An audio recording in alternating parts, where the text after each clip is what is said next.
இன்னைக்குள்ள சமையல் வீடியோவில் அஞ்சலி ப்ரான் பட்டர் ரோஸ் எப்படி செய்யலான்னு காமிக்க போகிறேன். அதுவும் ரெஸ்டாரண்ட் ஸ்டைலாக அடிபொலியாக இருக்க போது கண்டிப்பாக இந்த வீடியோ சேவ் பண்ணிக்கோங்க.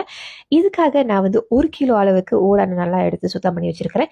இப்போது இந்த ஸ்க்ரீனில் தெரியுது இல்லையா, இதோட இன்க்ரீடியன்ஸ் எல்லாமே இதை தான் நீங்கள் போடணும். முடிஞ்சாக்கா ஸ்க்ரீன்ஷாட் பண்ணிக்க இல்லை சேவ் பண்ணிக்கோங்க. இது எல்லாமே உங்கள் தேவைக்கான அளவு எவ்வளோ போடணுமோ நீங்கள் போட்டுக்கோங்க. அது கூட கொஞ்சோண்டு லைம் ஜூஸ், ஒரு லைம் ஜூஸ் ஊற்றணும்.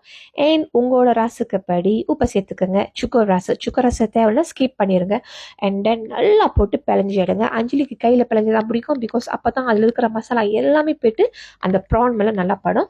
அண்ட் இதை ஒரு 20 மினிட்ஸ்க்கு ஃப்ரிட்ஜில் வச்சு மேரினேட் பண்ணிடுங்க. ஒரு 20 மினிட்ஸ் கழிச்சு உங்களோட பேனில் பட்டர் இல்லைன்னா நெய் 2 கரண்டி போட்டு ஊற வச்சிருந்த எல்லா ப்ரானை தூக்கி அப்படியே போட்டு கொட்டி ஒரு 15 மினிட்ஸ்க்கு நல்லா ட்ரை ரோஸ்ட் பண்ணி எடுத்தீங்கன்னா இந்த மாதிரி அட்டகாசமான ஒரு அழகான ஒரு ப்ரான் ரெடி ஆயிரும்.